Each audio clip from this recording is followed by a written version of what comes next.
Assalamualaikum dan salam sejahtera. Kami akan membentangkan tentang karya Erika Hector Wahuni. Salam sejahtera, saya Elatina Anak Lawai dan kami terdiri daripada 6 ahli kumpulan yang akan membentangkan artwork karya daripada Erika Hector Wahuni yang berprinsipkan seni rupa kontemporari. Baiklah, saya akan teruskan dengan pembentangan saya deskripsi karya ini di mana ilusi ruang bagi karya ini telah menghubungkan peletakan secara menegak dan ilusi ini juga memberi perhubungan ruang dalam lukisan dua dimensi ini.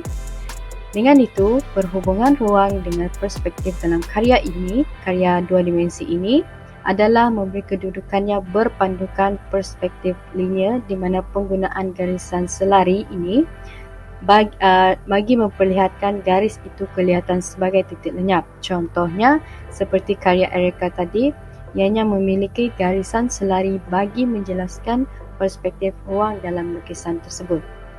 Latar bagi deskripsi karya Erika ini telah menunjukkan latar belakang bagi lukisan ini menunjukkan bahagian depan adalah paling dekat dengan pandangan artis. Dengan itu juga, latar belakang bagi karya ini juga menunjukkan objek utama komposisi. Itu saja daripada saya. Sekian, terima kasih. Bahagian description seterusnya adalah warna. Pada karya ini, warna menentukan maksud yang tertentu dan mempunyai nilai yang tertentu. Pada bahagian background dan astra, pemilihan warna yang ditentukan ialah warna kuning dan warna oranye. Seterusnya, pada bahagian bawah karya, pemilihan warna yang dipilih adalah warna putih dan biru yang cukup sederhana untuk menunjukkan waktu terbitnya bulan dan bintang sebagai pelengkap waktu malam dan senja. Manakala pada bahagian warna karya juga, terdapat kesegaran daun pokok yang dicerminkan dengan warna hijau yang terang seperti gambaran daun yang lebat dan warna coklat tua pada bahagian batang pokok. Karya ini juga menunjukkan bahawa warna yang muda pada bahagian bawah karya seperti warna hijau muda dan warna coklat muda pada dinding rumah serta warna biru dan putih pada langit, bulan dan bintang. Karya lukisan ini menggunakan skema ton warna yang cukup bersahaja dan neutral dalam media cat minyak. Gambaran pemerhatian imej. Kesan sampingan pada lukisan tersebut terdapat juga gambaran beberapa buah rumah serta sedikit objek tambahan pada lukisan tersebut. Seterusnya ialah tekstur tersirat melalui teknik temporari. Ia membuktikan bahawa teknik ini lebih membawa impak yang positif berbanding impak yang negatif. Teknik ini membuktikan bahawa ia lebih menyalurkan kreativiti dan keunikannya. Ia juga menyampaikan inspirasi dan membentuk mentaliti baru dalam dunia artistik yang lebih inovatif. Erika Hector Wahuni ini memang terkenal dengan gaya lukisannya yang naif. Walaupun sudah lama berlalu, lukisan Erika tidak menunjukkan sebarang perbezaan, di mana Erika tetap setia menggunakan gayanya iaitu lukisan yang bergaya naif. Kesetiaan Erika Hector Wahuni ini dalam menggunakan gaya lukisan berbentuk naif membuatkan karya-karyanya mudah dikenali sebagai keanak-anakan, berwarna cerah, tidak mengenal dimensi ruang, anatomi, volume dan juga perspektif.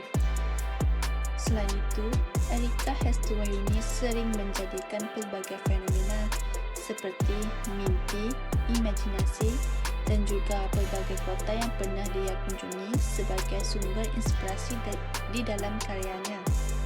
Erika turut menampilkan gaya dekoratif dengan susunan bentuk yang deformasi dan juga penggunaan warna yang menggunakan teknik pelakar.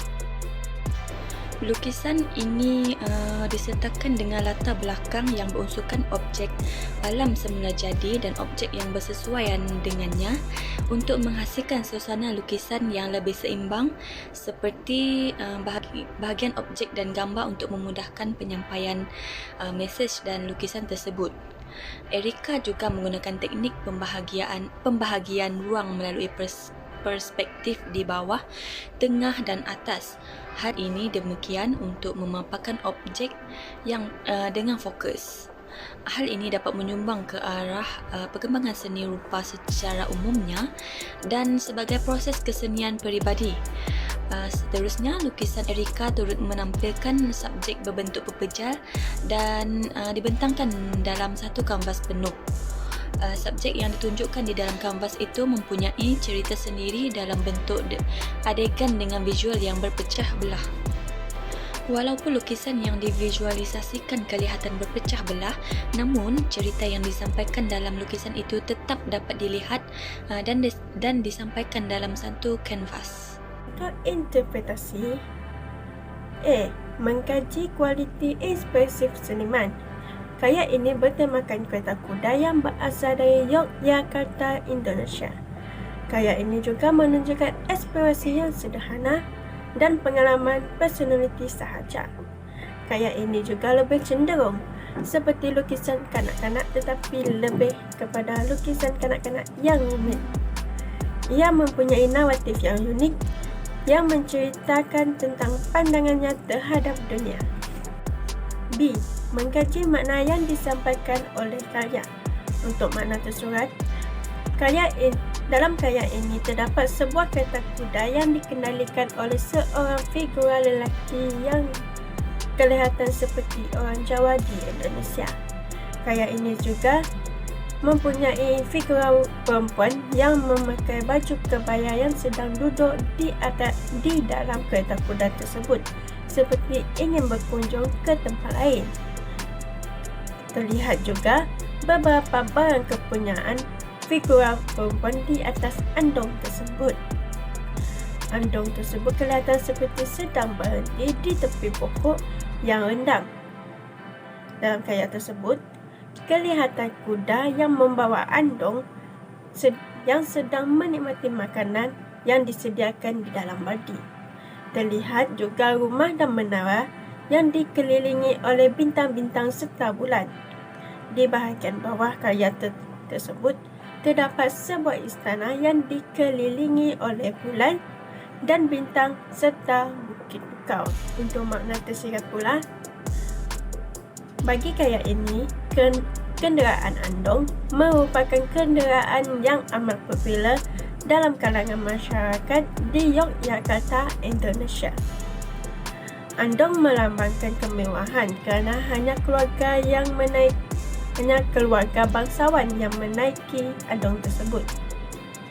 Pengkarya berjaya menyampaikan sebuah pesan tentang sebuah kenderaan yang amat popular digunakan di Yogyakarta pada masa lalu.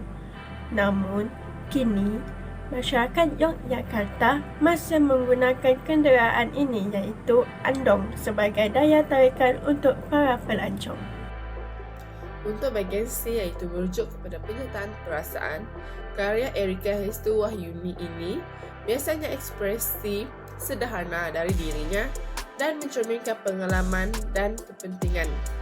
Seterusnya, seni Erika mungkin seperti anak kecil tetapi tidak sederhana. Untuk bahagian D, iaitu melibatkan mood dan idea dalaman, karya Erika Hestu Wahyuni ini menampilkan emosional yang gembira dan sedikit sedih. Hal ini dikatakan demikian kerana ianya dapat mempengaruhi emosi audiens yang melihat karya tersebut. Karya andong tersebut memberi imbas kembali kepada zaman yang dahulu. Hal ini kerana karya Erika Hestu Wahyuni ini memperlihatkan sebuah kenderaan berkuda atau andong yang sangat popular di Yogyakarta, Indonesia pada zaman yang dahulu. Kenderaan andong ini melambangkan kemewahan bagi individu yang menaikinya, kerana hanya keluarga golongan bangsawan sahaja yang mampu menaikinya. Selain itu, pakaian yang digunakan oleh figura wanita tersebut merupakan pakaian kebaya, di mana pakaian kebaya tersebut sering dipakai oleh masyarakat Indonesia pada masa dahulu. Ianya melambangkan kebudayaan dan tradisi oleh masyarakat Indonesia.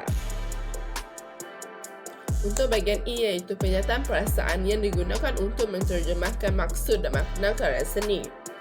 Karya tersebut mengingatkan kita pada zaman yang dahulu. Ini kerana terdapat sebuah kenderaan berkuda atau lebih dikenali sebagai andong. Salah satu kenderaan yang amat popular pada zaman dahulu sehinggalah kini.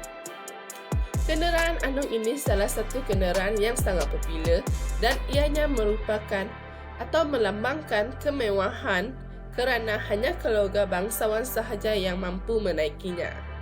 Lukisan seperti rumah dan menara yang dikelilingi oleh bintang-bintang serta bulan. Lukisan tersebut seperti tempat yang hendak dikunjungi oleh figura perempuan tersebut. Akan tetapi, lukisan di bawah juga terlihat seperti sebuah istana yang cantik yang dikelilingi oleh bintang, bulan serta bukit bakau. Kemungkinan figura perempuan tersebut salah satu pekerja di istana yang hendak pulang untuk menziarahi kampung asalnya. Walaupun lukisan ini dihasilkan seperti lukisan kanak-kanak, akan tetapi pengkarya berjaya menyampaikan sebuah pesan kepada kita tentang sebuah kenderaan yang amat popular di Yogyakarta, Indonesia pada masa lalu, dan sekarang pun terlihat masyarakat di Yogyakarta masih menggunakan andong sebagai kenderaan yang digunakan sebagai daya tarikan mereka untuk para pelancong dari luar negara. Sekian, terima kasih. Pada hari ini, saya ingin membentangkan bagi bahagian evaluation. Karya seni rupa bagi kontemporer bagi lukisan ini bercorak dua dimensi, iaitu seni lukis, grafik batik. Dari segi tiga dimensi pula, karya ini bercorak seni patung, keramik, seni instalasi dan lain-lain. Poin yang kedua adalah kreativiti. Para seniman Indonesia mencipta sesuatu karya seni rupa sebagai penwujudan ekspresi jiwanya mengikut kreativiti masing-masing. Dengan keunikan, kreativiti para seniman Indonesia telah memperbanyakkan perkembangan seni rupa di Indonesia. Oleh itu, munculnya pelbagai karya seni rupa menyebabkan terjadinya komunikasi ekspresi untuk memahami makna yang tersirat yang terkandung dalam karya para seniman Indonesia tersebut. Poin yang ketiga adalah penilaian. Apresiasi seni rupa adalah kegiatan dalam menilai atau memberi penghargaan terhadap karya-karya seni rupa. Apresiasi terhadap karya-karya seni rupa dapat ditunjukkan dengan sikap empati, beberapa ungkapan kata-kata atau tanggapan secara lisan atau bertulis. Kegiatan apresiasi dapat digolongkan menjadi tiga tingkatan, iaitu apresiasi simpatik adalah merasai tingkat keindahan suatu karya berdasarkan pengamatan, iaitu kasat mata, seperti suka atau tidak suka. Selain itu, apresiasi empati atau estetik adalah merasai secara mendalam nilai estetik yang tersirat dalam sesuatu karya, seperti ada perasaan kagum atau terharu. Apresiasi kritis adalah apresiasi yang disertai analisis terhadap suatu karya dengan mempertimbangkan gagasan, teknik, unsur-unsur rupa dan kaedah-kaedah komposisi seni rupa. Sekian, terima kasih. Itu sahaja pembintangan daripada kumpulan kami.